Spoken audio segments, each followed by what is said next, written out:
And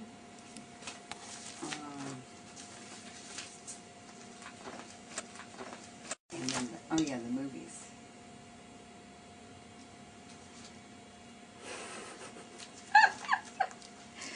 Are we having fun? Yeah, I know. Okay, I'm ready. Good. I first learned about depleted uranium when I went to Japan in the year 2000. I was invited to be a plenary speaker at the Atomic and Hydrogen Bomb Conference, which is held every year in August. And people visit Hiroshima for a very beautiful peace ceremony commemorating the people who died and who were injured in the Hiroshima bombing in World War II. And then 3 days later, everyone goes to Nagasaki, and the ceremonies held there for the victims of the Nagasaki atomic bomb. I've worked in 2 nuclear weapons laboratories, and I knew nothing about nuclear weapons. A nuclear weapons laboratory is completely secret. And in those peace museums, which are in Hiroshima and Nagasaki, I learned the terrible truth about nuclear weapons. It was a really horrifying reality. And it was because of those 2 experiences that I decided, while I was in Japan, to spend the rest of my life working on radiation issues. And because I have a background in the geosciences, and my specialty is atmospheric dust, it's a very, very good background to understand how radiation cycles and recycles through the environment and how it is introduced into our bodies.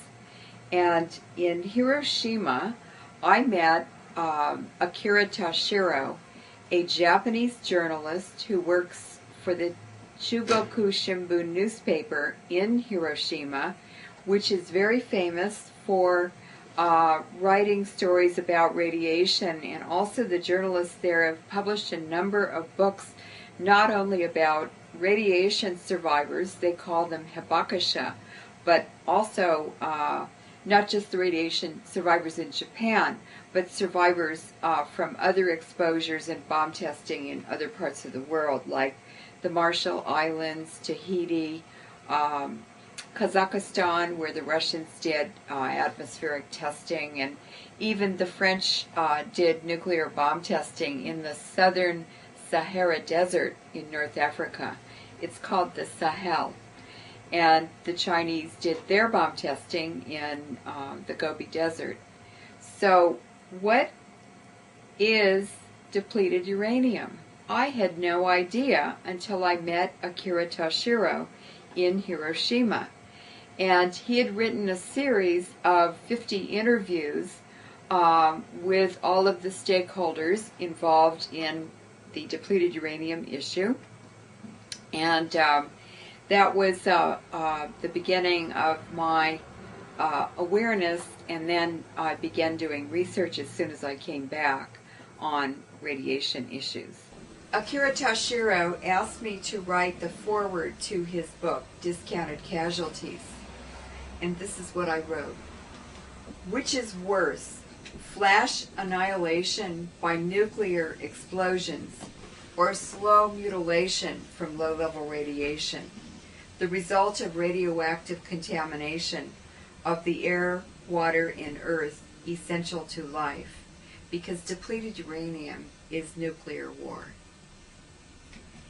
Globally, we have been deceived about the health effects of radiation by bureaucratized governments informed by the military-industrial complex and scientific power. In the past half-century, 1.3 billion people have been killed, maimed, and diseased by nuclear weapons and nuclear power. Millions more will be killed, maimed, and diseased unless the citizens of the world, that's you and me and everyone doing whatever they can.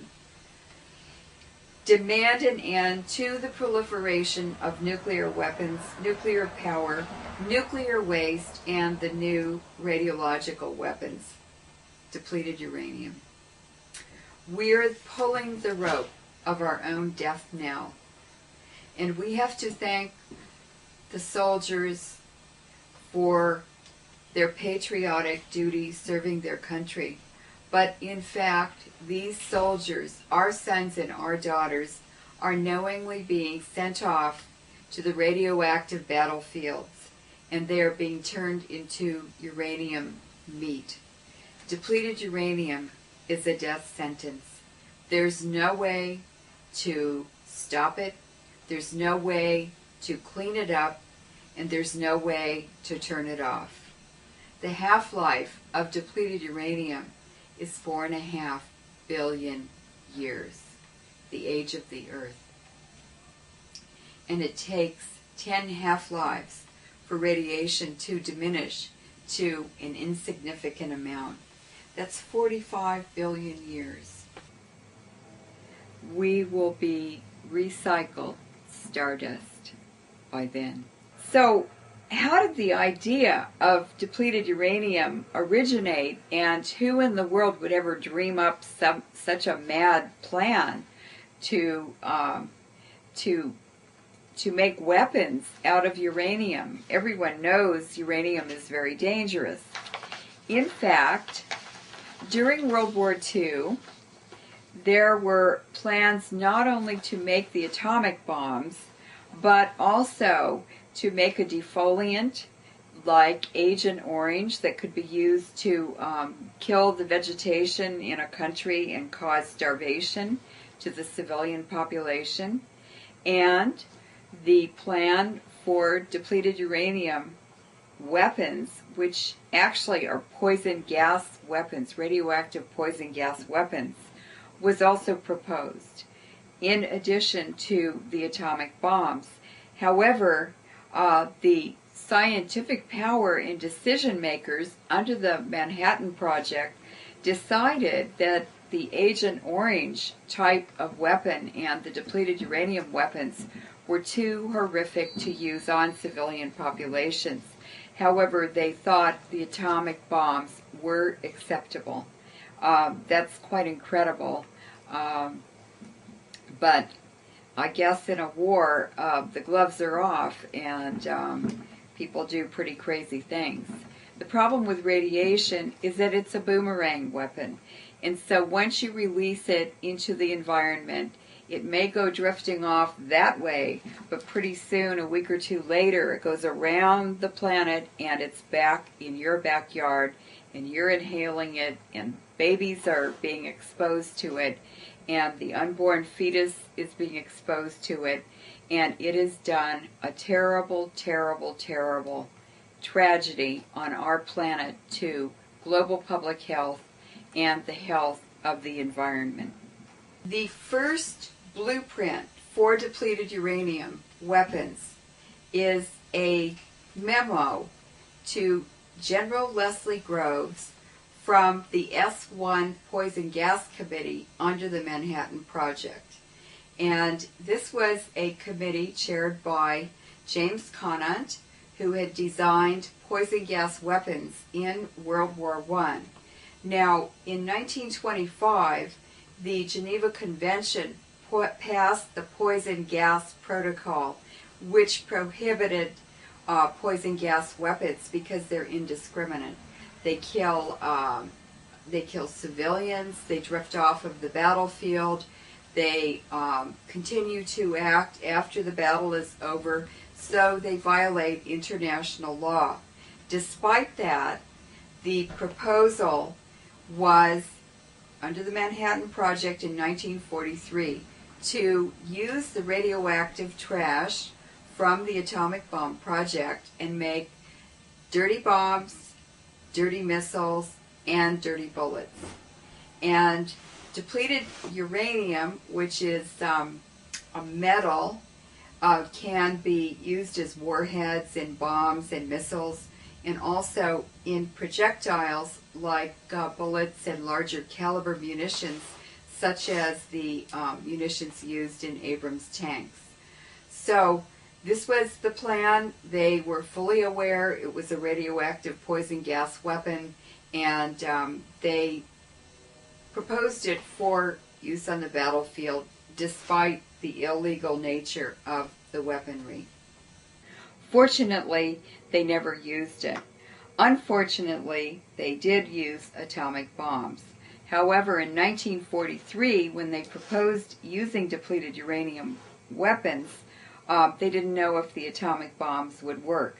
In fact, they didn't know until 1945, when they did the Trinity test at Los Alamos, that the atomic bombs would actually work, and they immediately sent little boy, the uranium bomb that was dropped on Hiroshima, and Fat Man, the plutonium bomb that was dropped on Nagasaki.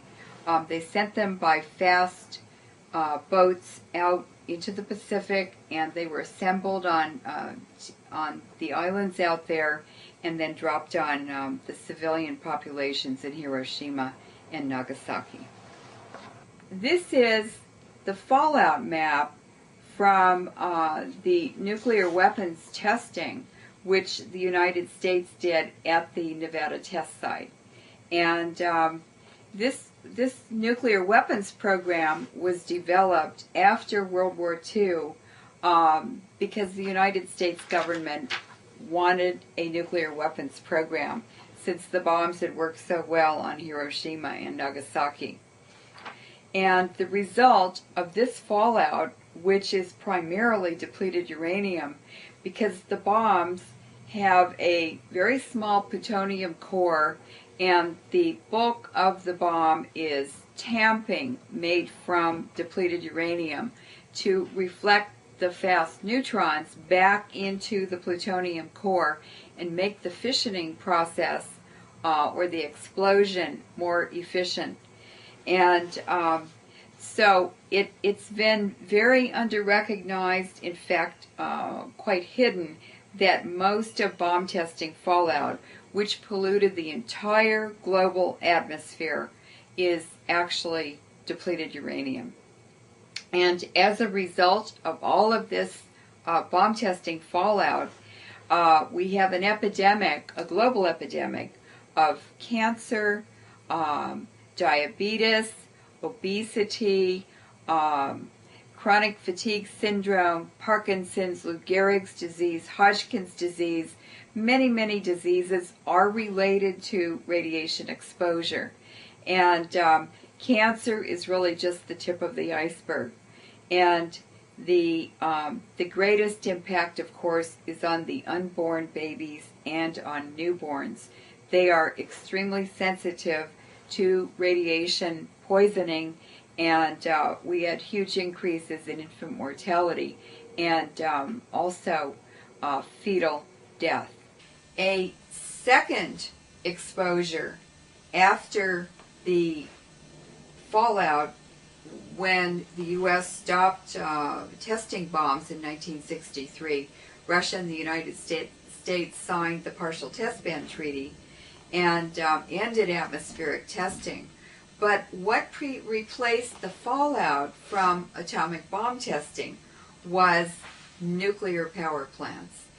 And you can see in this map that 2/3 of all breast cancer deaths occurred in the United States in these dark counties.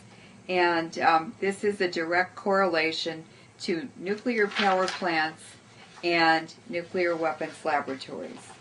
And you can see Los Alamos, the Idaho Nuclear Engineering Lab, Hanford, and Livermore in the San Francisco Bay Area have caused 2/3 of all breast cancer deaths, along with the nuclear power plants, particularly on the East Coast in the United States, between 1985 and 1989. And all of this data that I'm showing is from U.S.